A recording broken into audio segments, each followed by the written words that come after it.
कि अमेठी राहुल गांधी का क्षेत्र था, वीवीआईपी सीट थी। राहुल गांधी बगल की सीट पे चले गए, किशोरीलाल शर्मा जी को यहाँ भेज दिया। 2019 में अमेठी का हर नागरिक यहाँ का वो फील कर रहा है कि हमसे क्या गलती हो गई। मैं 40 साल से हूँ, मैंने बहुत 22 साल की उम्र से यहाँ शुरू किया। जो मैंने सीखा ये गांधी परिवार की देन है। यहाँ पे आप लोग नाम नहीं ले रहे हैं, वो आप लोगों का सीधे सीधे नाम ले रहे हैं। मेरे पिताजी अनपढ़ थे, उन्होंने मेरे को अच्छे संस्कार तो दिए, क्योंकि ये कहते थे यूपी आने से भाग गए, फला आ गए, तब तो आ गए वो।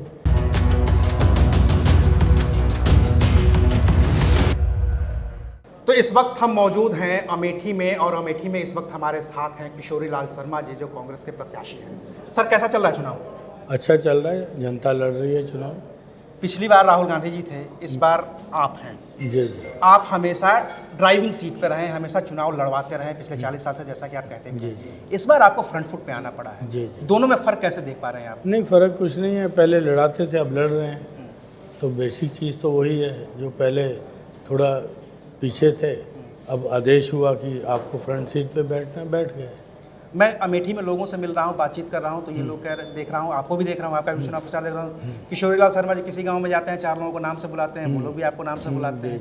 क्या 2019 वाला जो इम्पैक्ट था वो 2024 में इस वजह से भी बदल जाएगा? नहीं, किशोरीलाल वो शर्मा जी हमारे लिए पॉजिटिव है कि 2019 में अमेठी का हर नागरिक, हर यहाँ का वो फील कर रहा है कि हमसे क्या गलती हो गई। तो अमेठी का गौरव वो वापस लाना चाहता है। इसी गलती की वजह से क्या कि यहाँ पानी पीने के लिए जब हम लोग आए तो गुड़ मिल रहा है, और 2019 के चुनाव में चीनी बड़ा इशू था। नहीं, उन्होंने कहा था कि वो हमारा कि 13 रुपये किलो चीनी पाओ, कमल पे दबाओ बटन, ऐसा कुछ था। लेकिन देखो, वादे कभी भी उस तरह के नहीं करने चाहिए जनप्रतिनिधि को कि जो कर ना सके। तो चीनी का रेट तो पूरे हिंदुस्तान में क्या है, तो आप कहाँ से कर सकते हो आप? ठीक है, तो ये नहीं करने चाहिए। आपको जो आपका विकास के मुद्दे हैं, आपको उस पर बात करनी चाहिए। ठीक है, ये छोटे ऐसे नारे लगा देना तो ठीक नहीं है। स्मृति जी कह रही है कि मैंने तो राहुल गांधी को हरा करके भेज दिया, आप तो किशोरीलाल शर्मा है, क्या ही भैया, फर्क वो पड़ता है? किसी को भी हरा सकती हैं। मैं उनके विषय पे कोई प्रश्न नहीं का जवाब नहीं देना चाहता हूँ। ठीक है, आगे की स्ट्रेटजी क्या है आप लोगों की यहाँ? आगे की हम चुनाव लड़ रहे हैं, मेहनत कर रहे हैं अपनी, बस पब्लिक में जा रहे हैं। इस बार की गारंटी है? क्योंकि रायबरेली में भी जब मैं था तो बातचीत ये हो रहे थे कि किशोरीलाल शर्मा जी यहाँ का भी चुनाव देख रहे थे, अमेठी का भी देख रहे थे। अब रायबरेली में राहुल गांधी को अकेले छोड़ दिया गया है, किशोरीलाल जी अपना चुनाव लड़ रहे हैं। नहीं, देखो, सबसे बड़ी बात है यहाँ प्रियंका जी बैठी हैं, वो दोनों चुनाव को मॉनिटर कर रही हैं। उसके बाद यहाँ 2 ऑब्जर्वर बैठे हैं, उधर हमारे गहलोत जी आ गए यहाँ पे दोनों ऑब्जर्वर AICC ने अपॉइंट किए हैं। ठीक है, तो इस तरह का इलेक्शन तो हम सीरियस लड़ रहे हैं यहाँ पे भी और वहाँ पे भी। लेकिन अब संकट ये हो रहा है कि यहाँ पे ये कहा जा रहा है कि प्रियंका गांधी ही क्या देख रही हैं, क्या कि नहीं? जैसे प्रियंका गांधी ने जब आपके नॉमिनेशन से ठीक पहले कहा था कि किशोरीलाल शर्मा जी 40 साल से हमारे साथ हैं, ये हमारे हैं, और आप ये मान के चलिए कि हम ही लोग चुनाव लड़ रहे हैं। जी। तो क्या पब्लिक में भी रिस्पॉन्स इस तरीका है? क्योंकि हाँ। एक जो है ना कि अमेठी राहुल गांधी का क्षेत्र था, वीवीआईपी सीट थी। राहुल गांधी बगल की सीट पे चले गए, किशोरीलाल शर्मा जी को यहाँ भेज दिया। नहीं, देखिए कि उनके आदेश पे ही मैं यहाँ पे आया, क्योंकि और उन्होंने जो कार्यकर्ताओं को निवेदन किया, कार्यकर्ता उनके निवेदन को मान के हमारे साथ जुट गए हैं। तो अब वो कार्यकर्ता पिछले वाले इंटैक्ट हो गए? क्योंकि देखिए, एक चीज़ हो रही है कि आप लोग गठबंधन में हैं, समाजवादी पार्टी के जितने भी विधायक हैं वो लगातार आपसे टूटते जा रहे हैं, भारतीय जनता पार्टी के संपर्क में है। चूंकि रायबरेली में इंटैक्ट है, अमेठी में वो टूट गए हैं, तो इसका असर आप देख पा रहे हैं? नहीं, देखो क्या है ना, जो किसी भी पार्टी की स्ट्रेंथ उसके कार्यकर्ता होते हैं। कार्यकर्ता तो नहीं टूटा, एक आदमी टूट के गया। ठीक है, जो कार्यकर्ता को ये लगता है कि इसने हमारे नेता को धोखा दिया, तो कार्यकर्ता फिर जुट जाता है कि भाई अब दिखाई देना है। तो कार्यकर्ता जो इलेक्शन, नेता तो कार्यकर्ता बनाता है। ठीक है, तो कार्यकर्ता तो जुटा ही हुआ है हमारे साथ, गठबंधन है, अखिलेश जी के आदेश का पालन कर रहा है वो। आप पार्टी के लोग हमारे साथ जुड़े हैं, वो पालन। दिक्कत ये हो रही है कि अखिलेश जी के नेता अखिलेश जी की बात का पालन नहीं कर रहे हैं ना, तभी तो आपसे टूटते जा रहे हैं विधानसभा वाले लोग। ये उनकी बात है, लेकिन उनके जो कार्यकर्ता यहाँ पे, कार्यकर्ता जान होती है किसी भी संगठन की। कार्यकर्ता तो यहाँ जुटा, उनके आदेश को मान रहा है। और जो छोड़ के चले गए, नेताजी को धोखा दे के चले गए और अखिलेश जी को धोखा दे के चले गए, वैसे कार्यकर्ता उनको, नेताओं को जनता सबक सिखाएगी। एक चीज़ आपके बारे में जो आपका सबसे प्लस पॉइंट कहा जा रहा है कि किशोरीलाल जी 40 साल से यहाँ पे जी। हैं। वो सबकी नस नस जानते हैं, कुछ ऐसा है क्या कि जो नहीं, हम- उनके साथ है उसकी भी नस जानते हैं, देखिए, जो उनके खिलाफ है उसकी नहीं भी नस देखो जानते क्या है, मैं 40 साल से हूँ, मैंने बहुत 22 साल की उम्र से यहाँ शुरू किया।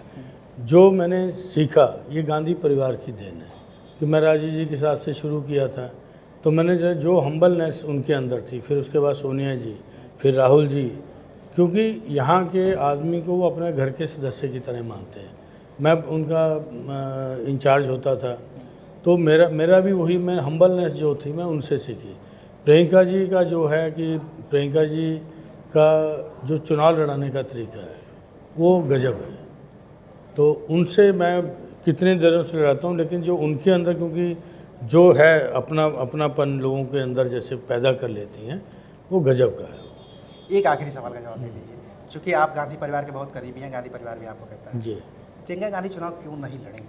नहीं मतलब देखिए ये फैसला मतलब नहीं, क्योंकि जब भी गांधी परिवार चुनाव लड़ता है कोई ना कोई एक सदस्य उनका फ्री होकर चुनाव लड़ाता है। क्योंकि बीजेपी बार बार आप लोगों पे अटैक यही कर रही है ना कि भाई अगर राहुल गांधी रायबरेली जीत भी जाते हैं तो एक सीट तो वो छोड़ेंगे, तो इससे बढ़िया था कि प्रियंका गांधी के यहाँ लड़ लेने दिए होते, वायनाड नहीं चलो ये तो मतलब वो फैसला, लेकिन गांधी परिवार जब लड़ता है तो यहाँ पे लोगों की डिमांड थी कि गांधी परिवार का कोई ना कोई सदस्य रहे, तो उनकी डिमांड को लेते हुए फैसला लिया गया कि राहुल जी लड़ लेंगे, ठीक है।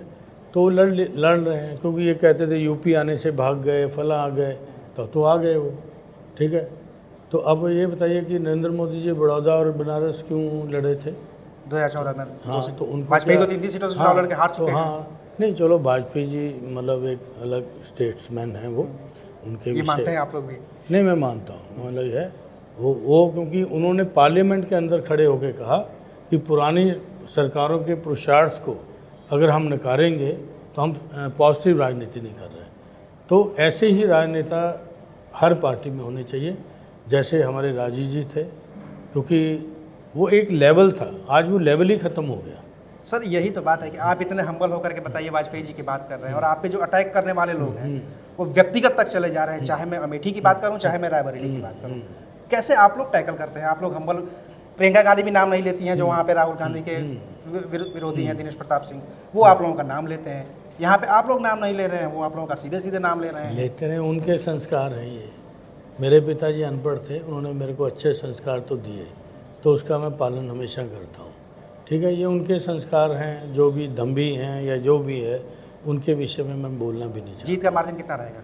नहीं, ये तो जनता तय करेगी, मेरे हाथ में नहीं है। अगर मैं कुछ बोलूँगा तो मेरा अहंकार बोलेगा, ठीक है। हम तो हाथ जोड़ रहे हैं, ये आप जनता से पूछिएगा, जनता को, आप पत्रकार लोग हैं, यहाँ जो भी है गांधी परिवार का ये क्षेत्र है, उसका लाभ मेरे को मिल रहा है, बस इतना कह सकते हो आप। चलिए ठीक है। तो ये थे किशोरीलाल शर्मा जी, जो अमेठी से फिलवक्त कांग्रेस के उम्मीदवार हैं और दावा है कि चुनाव तो जनता लड़ रही है, वो तय करेगी कि जीत और हार का मार्जिन कितना होगा। शुक्रिया।